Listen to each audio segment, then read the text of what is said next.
Sonic the Story.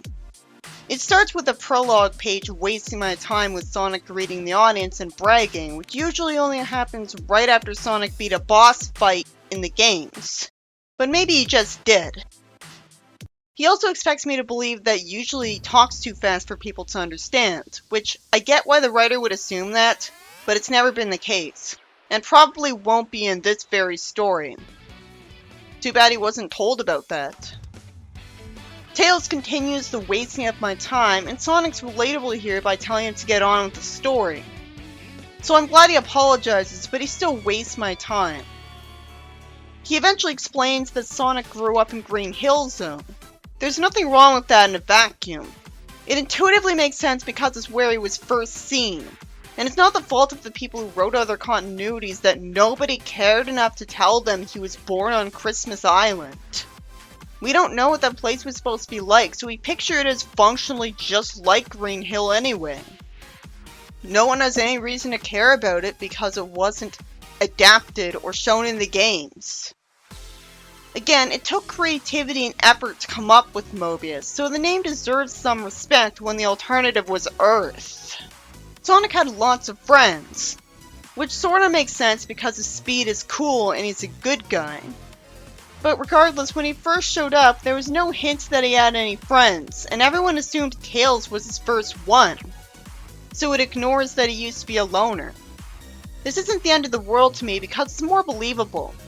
It's entertainment, so it's better to go with the idea that more people will like, and more people would like this because it's more relatable. It's realistic that he would have had a school photo full of his friends because most kids did. Kids go to school because it's the law, and they wouldn't get to have a job they love otherwise, so why wouldn't Sonic do that off screen? And while starting from Sonic 2, the games may look like he does a lot of traveling, it didn't concretely establish that he spends all day, every day, doing nothing but traveling a world he logically would have fully explored very early in his life anyways. He could have done that during non-school hours. So nothing about this is explicitly non-canon. The ones in charge of the games never cared enough to show his backstory. Even the fact that it's called Planet Mobius isn't explicitly non-canon, because Sega of America called it that in the manuals and promotional material. And Yuji Naka, who speaks English, obviously would have spoken English in the interviews when he said, "the Mobian zones." The story states the obvious for a while boringly. It proves me right that Sonic liked to explore. One day Sonic was playing hide and seek, and he decided to tunnel to a hillside to surprise everyone on the other side of it. But this caused them to accidentally find the underground lab of Eggman before he turned evil. And that's why this is the best adaptation of Eggman's backstory. At least, the beginning is the best. It's the most believable way that he ever met Kintobor. It tells me stuff we already know about the Sega of America origin story for him, that he wanted to rid the world of evil. It says Kintobor planned to transfer it into 6 emeralds he called Chaos Emeralds. And he thought he had to name them because he's an alien, doesn't know any better. This creates the impression that the book's saying there's only 6, which it contradicts later. It's not like there's anything wrong with there being only 6 emeralds in a vacuum anyways. Having there be 7 emeralds only feels better because people love the number 7. It's got a lot of things associated with, like the 7 C's. But that also makes it cliche compared to 6 emeralds. So introducing a 7th was ignoring the original intention of the writer and getting rid of one of the things you would compliment about the series if you're trying to compliment it on everything. But it's a minor good thing anyway, so you'd probably only notice if you actually tried to say everything good about Sonic 1. And again, it's more popular to have there be 7.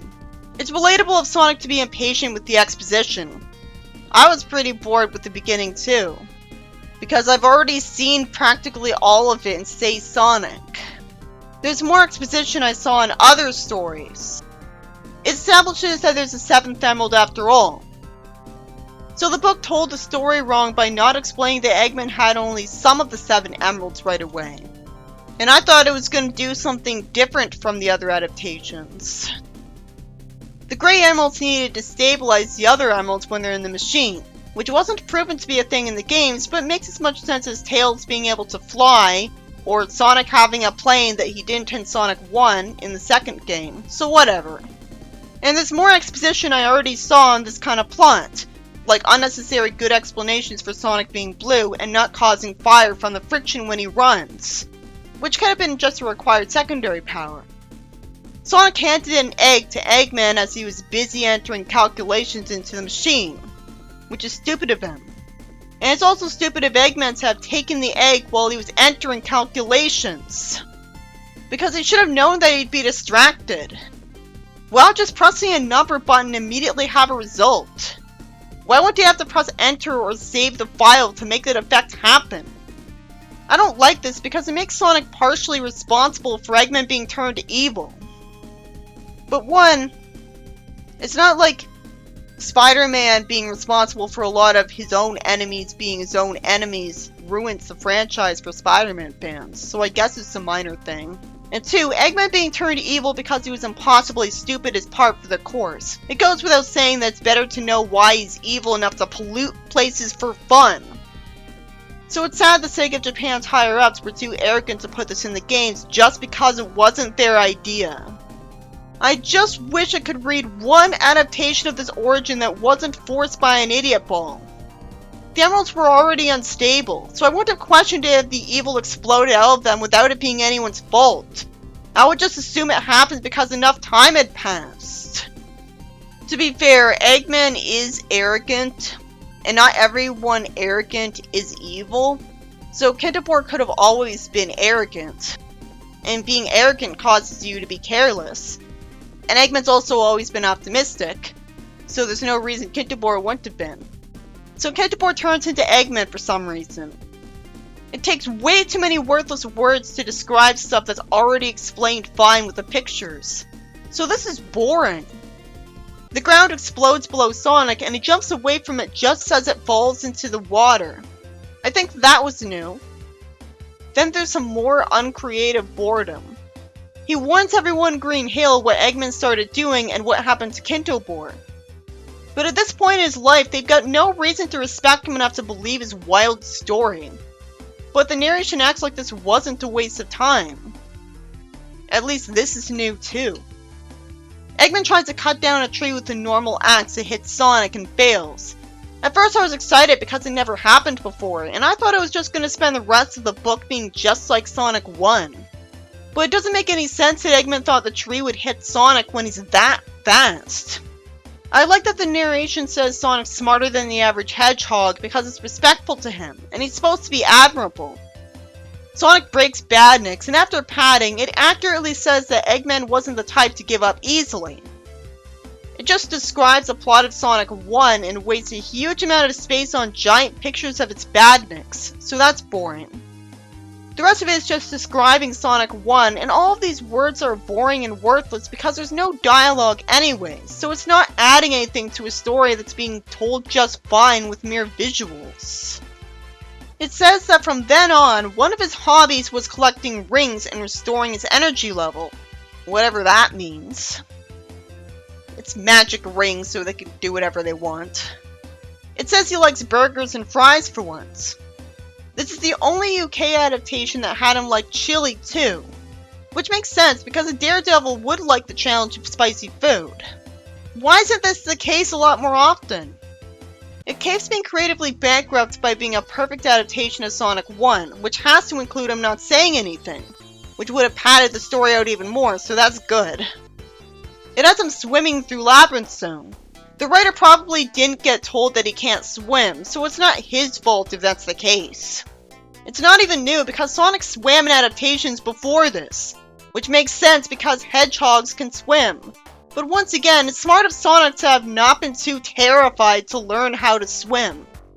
So this is actually a good change by being more respectful of and consistent to Sonic's character than the source material, which contrasts his personality by never having him learn to swim after the first game. The writer's also probably not a gamer, so how is he supposed to think that he could have lingered on the title screen of Sonic 1 to find out that Sonic can't swim? And how is he supposed to think that if he looked at the manual, maybe he'd find out he can't swim? when he'd assume otherwise because Mario can and Sonic's cool. And so is swimming. There's more boredom, although it is created by having crab meats in Green Hill Zone when we associate them with Metropolis. This makes me wonder what else it got wrong. But again, if you're in good faith enough to think about it, this is a good change by being respectful of Eggman. He should be smart enough to put the hardest badniks in the first zone. And also, you would expect crab badniks to be in a place with water. And the writer probably didn't know which zones had specific badniks and didn't think anyone would care enough to put those details in a manual because you'd learn that as you go. Although since he got most of the badniks right, maybe it really was a creative change on purpose. There's pages of boring padding because it's one-to-one with the game with nothing new and good along with the accuracy. Somehow Sonic sits on top of the literal panel so that it could land on Eggman's head. That's stupid. How did that happen in universe? I guess an invisible floor was there from magical spawning out of how much magic was there. The same reason there's loops. You know, just because there was one fourth wall breaking joke in the classic games doesn't mean it was good. It was still disrespectful. After a bunch of boring words, it turns out that this time Sonic could keep running after Eggman and went after him with a fireball dropping Egg-O-Matic. Which is actually good writing instead of him inexplicably being restrained to one screen by an invisible wall. How did Sonic jump high enough to land on his head? Eggman would have interrupted him in his tree climbing efforts, unless he literally ran up it long before Lost World established that he can do that. So if that's it, then that was ahead of its time, respectful to him. I just hate that it isn't really explained. Because Sonic isn't supposed to be able to jump this high. He's not Mario. I can't blame the writer for assuming he's like him a little bit since they're both platformer mascots and Sonic has magical powers of other kinds for no reason. So why would he have a more realistic jump height? I like that he has to jump from the Eggmobile 8 times. It may not be creative, but it's respectful. By the time Sonic did that, Eggman had already returned with a wrecking ball again. At least that's new, but he never had a chance to leave. He would have had to somehow leave for just a second without Sonic stopping him from it. The whole machine ignites. I guess that makes sense because it's in the game. And Sonic takes a photo with a camera he didn't have before. At least it's easy to assume he ran away at Sonic speed and instantly came back with a camera, since it couldn't fit in his shoe. But that was a little entertaining to see. But yeah, why was it made of explodium? In this adaptation, the Eggmobile is so badly designed that it crashes to the ground, and Eggman has to be inexplicably allowed to run away from Sonic, who lets him get away as he stands still. And again, aside from him being on foot, this is canon to the game, because it doesn't have anything happen if you jump into the Eggmobile as it's fleeing. Both times I have to assume he lets him get away so he can have fun with him later, and because he isn't bored of him from repeated enough exposure in a short time frame yet. I just say this because I'm willing to bet that if the game purist saw this, he'd be freaking out, but somehow not remember that he let him get away in the game too. Or be dishonest enough to not mention it if he did. It looks like he's back in Green Hill and this is the first animal capsule he's seen. So either he went back around to this place for no reason after going through Marble Zone and fighting the Marble Zone boss, or we were shown a flash forward for no reason, which is confusing. There's boredom where it takes multiple pages to depict the animals being freed and saying so, which I always thought was weird because the games always made me assume they couldn't talk because they're so small they look like they're supposed to be regular animals. But in a vacuum this is fine, unlike Eggman sobbing just at seeing this, when his design makes it obvious how out of character this is.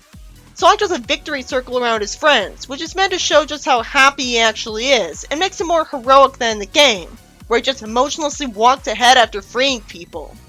I bet game purists would say from an idealized image of Sonic that he's not supposed to show off. As if him bragging that he could beat Eggman easily in Heroes meant nothing.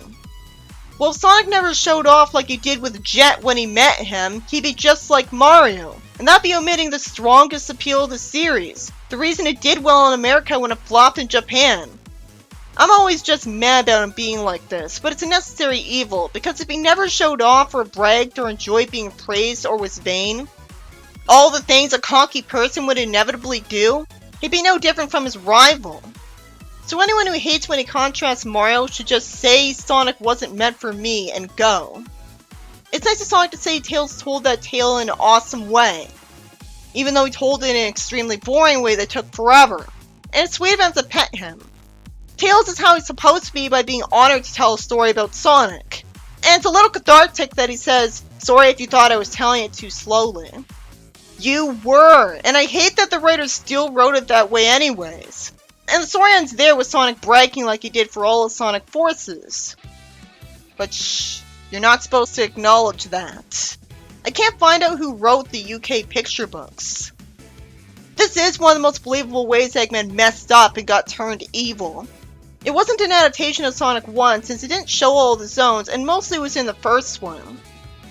This story went from yet another retelling of how Eggman turned evil by absorbing all of the world's evil he tried to get rid of, because I guess it makes sense that his confidence makes him careless, to an adventure that imitates a classic Sonic adventure, ripping off the same areas as Sonic 1, for no reason considering that it doesn't do unique world building and wasn't the same plot as the game, so it could have just had new areas and only been more charming. It ranges from boringly faithful to interesting to annoying. I hate how many worthless words it has.